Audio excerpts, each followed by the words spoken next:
गजाननं भूतगणादिसेवितं कपितजम्बूफलचारुभक्षणम् उमासुतं शोकविनाशकारकं नमामि विघ्नेश्वरपादपङ्कजम्। आज मारवाड़ की इस पावन भूमि गदरिया ग्राम के प्रांगण में आप सब गौ भक्तों का दान, आप सबका गौ माता के प्रति धर्म का जो कर्म रूपी धर्म यज्ञ बनता है, उसके लिए आप सबने तन से, मन से, धन से जो सहयोग करके गौ माता की रक्षार्थ और गौ माता की सेवार्थ आपने जो यहाँ पर निर्माण कार्य गौ सेवा के लिए किया है, इसकी जितनी प्रशंसा की जाए वह कम है। सनातन हिंदू धर्म के अंदर चार मुख्य पिलर, चार स्तंभ धर्म के कहे गए हैं, जिसमें विप्र यानी ब्राह्मण, धेनु यानी गाय, सुर यानी देवता और संत जो है, ये चार स्तंभ हमारे सनातन हिंदू धर्म के कहे गए हैं। और इनकी रक्षा के लिए समय समय पर स्वयं परब्रह्म परमात्मा भी अवतार लेकर के इस भारत की भूमि पर आते हैं। स्वामी तुलसीदास जी महाराज ने रामचरितमानस में लिखा है, विप्रधेनु सुर संत हित लीन मनुज अवतार निज इच्छा निर्मित तनु श्री माया गुण गोपाल। गाय के लिए स्वयं भगवान जो है मनुष्य का, मानव का रूप धारण करके इस भारत की भूमि पर अवतरित होते हैं। हमारे बुजुर्ग कहते हैं, यहाँ बैठे हैं बड़े बुजुर्ग, आत्मा सो परमात्मा है, यानी आत्मा ही परमात्मा का स्वरूप है। वही आत्मा 9 प्रकार की भक्ति स्वामी जी ने कही है रामचरितमानस में। उस भक्ति में वो श्रवण है, कीर्तन है, भजन है, जो यहाँ गाने वाले हैं आज, कीर्तन है, इसके अलावा योग है, प्राणायाम है, ध्यान की जो भक्ति है, अजप का जप है, नाम प्रभु का, उसके माध्यम से वह आत्मा जो है परमात्मा की तरफ बढ़ती है। और उस परमपिता परमात्मा से आत्मा का स्वरूप जब मिल जाता है, तब वह आत्मा इस भारत की भूमि पर कृष्ण बन के अवतरित होती है। भगवान स्वयं कृष्ण के रूप में ग्वाले बनते हैं और गायें चराते हैं। वही भगवान त्रेता में जब राम के रूप में होते हैं, तो गाय की रक्षा के लिए विश्वामित्र जी के यज्ञ की रक्षा करते हैं। और वही परमात्मा की जो आत्मा स्वरूपी सत्ता है, अर्जुन को भगवान कृष्ण ने गीता में उपदेश दिया था। भगवान ने कहा था कि हे अर्जुन, आत्मा की शक्ति के बिना इस ब्रह्मांड में पत्ता भी नहीं हिल सकता। मारवाड़ी में क्या है, यदि शरीर में जीव निकल जाए ना, मृत हो जाता है वो शरीर। तो आत्मा की शक्ति के बिना पत्ता भी नहीं हिल सकता। और वही आत्मा जब गाय की सेवा में लगती है तो राम बन जाती है, कृष्ण बन जाती है। वही आत्मा इस मारवाड़ नागौर की धरा पर खरनाल के अंदर जन्म लेकर के वीर तेजा बन जाती है गाय की सेवा के लिए। वही आत्मा गाय की सेवा के लिए गोगा मेड़ी में गोगा धर्मी बन जाती है। अनेक उदाहरण हैं। वही आत्मा खिंचियों से युद्ध करने के समय रूपनाथ जी का जो स्वरूप है वह बन जाती है। आत्मा वही है, कण कण में, प्रत्येक शरीर में, पिंड में, 84 लाख जोनियों में वही जीव है, वही आत्मा है, वही शरीर ही है। लेकिन वह आत्मा भगवान के नाम के द्वारा, भक्ति के द्वारा उच्चता को प्राप्त करती है और गौ माता की सेवा के लिए वो समर्पित हो जाती है। वह सब जीवात्माएं आप इस गडरिया गांव की धरती पर बैठी हैं। अभी मुझे खुशी हुई, इन्होंने बताया कि 1 लाख रुपए थानेदार जी ने दिए थे और अभी मंच से नीचे नहीं उतरे, उन्होंने कहा 51,000 रुपए और लिख लेना भाई। ऐसी गौ भक्ति होनी चाहिए, क्योंकि धर्म के मार्ग को चलाने के लिए अर्थ की धन की आवश्यकता होती है। केवल आप स्वयं धार्मिक बन जाएंगे उससे धर्म चलने वाला नहीं है। धर्म की गाड़ी को चलाने के लिए धन चाहिए, गाय की सेवा के लिए धन चाहिए, भगवान की पूजा के लिए अगरबत्ती, दीपक, घी, रुई, बाती चाहिए, उसमें धन लगता है। इसलिए आप निसंकोच खुले मन से और खुले दिल से आप जो है गौ माता के लिए समर्पित हो जाइए। यदि जिस गांव में गौशाला है और गाय की सेवा हो रही है उस गांव में किसी भी प्रकार की कमी नहीं रहती है, वहां कभी अकाल नहीं पड़ता है, ऐसा शास्त्रों में भी कहा गया है और ऐसा आज आप देख भी सकते हैं। हो सकता है जिस गांव में गौशाला नहीं है दान कम होता होगा, लेकिन आप अंदाजा लगाइए आपकी जो काकड़ है, सीमा है, यहाँ बारिश कम भी हो लेकिन मूंग, हरिया, जौ, तिल जो भी दान आप बोते वो जरूर होगा, क्योंकि आप गाय की सेवा कर रहे हैं।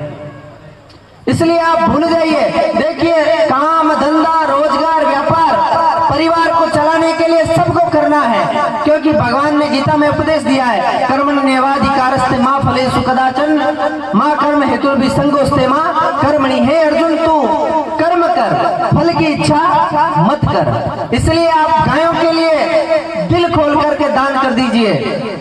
आपके पास व्यवस्था नहीं है, कोई बात नहीं है, मन में है तो कर दीजिए 11,000, कर दीजिए 21,000। और केवल धन से भी नहीं, आपके यदि खेत हैं तो उस चारे को आप बोल दीजिए। आपके पास बाजरे की व्यवस्था है तो बाजरा बोल दीजिए। आपके पास गेहूं की व्यवस्था है तो आप गेहूं बोल दीजिए।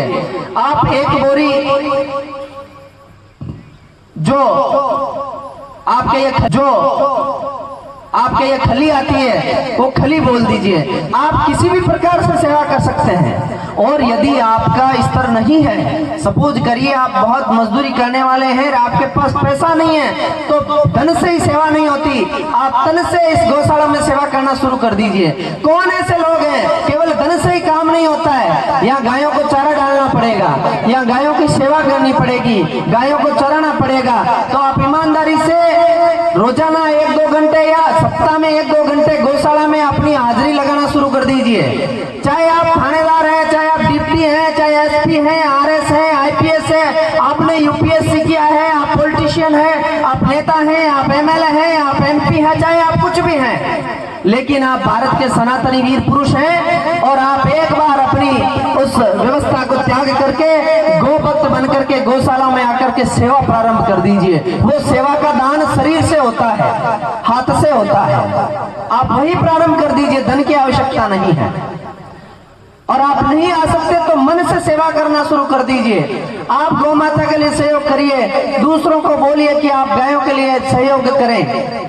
और धन की व्यवस्था है तो आप धन से सहयोग करिए, तन, मन और धन से आप सेवा में लग जाइए, क्योंकि ये भारत भूमि संतों की, महात्माओं की भूमि है।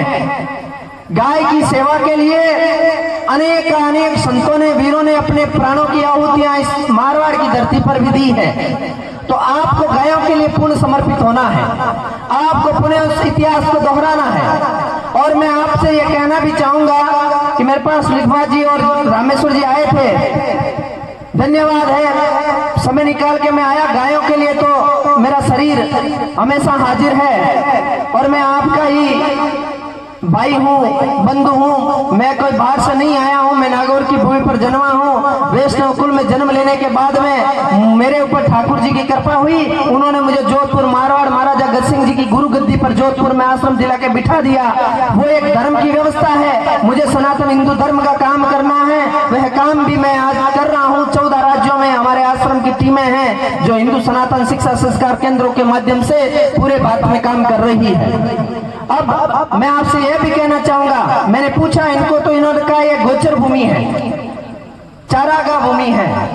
तो गोचर भूमि पर, चारागाह भूमि पर गायों का चरना होता है, लेकिन जो भारत का संविधान है उस कानून के आधार पर गौशाला समिति का रजिस्ट्रेशन आपको करवाना है। उसके लिए आपको जमीन का टुकड़ा चाहिए, जो एग्रीकल्चर कृषि भूमि हो या वो आबादी की भूमि हो। चारागाह भूमि अलॉट नहीं होती है और चारागाह भूमि पर गौशाला का रजिस्ट्रेशन और अनुदान नहीं मिलता है। इसलिए आपको मैं विशेष अनुरोध करूंगा कि आप इतने बड़े भामाशाह यहाँ बैठे हैं, आप जमीन जो इस गौशाला की आपने निर्माण किया है, गौशाला के चिट्ठी यदि कोई भूमि आबादी की या कृषि भूमि की है, वो सरकार के अंडर में, तो आप कोशिश करिए कि उसको गौशाला के नाम से आप अलॉट करवाइए। 1 बीघा हो जाए तो भी बहुत है। और यदि नहीं है तो आसपास कोई लगती भूमि है तो मैं आप गांव के किसानों से, भामाशाहों से अनुरोध करूंगा कि आप 1, 2, 5 बीघा जमीन गौशाला के लिए आप दान कर दीजिए। आपकी जिंदगी सुधर जाएगी और संवर जाएगी और धर्म के लिए वो काम होगा, गायों के लिए वो काम होगा और आने वाली पीढ़ियां आपके उस दान को याद रखेगी। तो मैं ये भी चाहूंगा कि आप 1 या 5 बीघा जमीन भी जिसके पास में है वो डोनेट करें, या जिसकी इस गौशाला के पास चिपटी जमीन है वो यदि उचित मूल्य लेना चाहे तो आप गांव के कमेटी के लोग मिलकर के उनको बीघे के हिसाब से कुछ पैसा दे करके गौशाला के नाम जमीन आप कर लीजिए। मैं आपको इतना आश्वासन दे सकता हूं, ठाकुर जी और गौ माता ने मुझे यहाँ बुलाया है, आपने आप 5 बीघा जमीन की व्यवस्था कर दीजिए। सरकार चाहे यह रहे या आगे कोई भी सरकार आए, आपको 90 लाख रुपए मैं सरकार से दिला दूंगा। 90 लाख रुपए मैं आपको सरकार से दिला दूंगा, ये मेरी जवाबदारी है। उसमें टिन शेड का निर्माण, प्रोजेक्ट बनाना, वो सारे काम चाहे कोई सी भी सरकार रहे, आप 1 बीघा या 5 बीघा जमीन की व्यवस्था कर लीजिए। 90 लाख रुपए आपको सरकार दे देगी। उसमें मैं आपके साथ खड़ा हूं, जयपुर के लिए भी चलूंगा और कैसे प्रोजेक्ट बनता है पशुपालन का वो आपको बता दूंगा। और जमीन आपके पास होगी तो सरकार जो है गायों को अनुदान देती है, 40 रुपए प्रतिदिन, 1200 रुपए महीने का एक गाय को मिलता है। तो आपकी 100 गायें हैं तो 1,20,000 वो अनुदान भी मिलना प्रारंभ हो जाएगा। इसलिए आप, मेरा अनुरोध है, सबसे पहले आप व्यवस्था करिए, 1 बीघा, 2 बीघा, 5 बीघा जमीन की व्यवस्था करिए।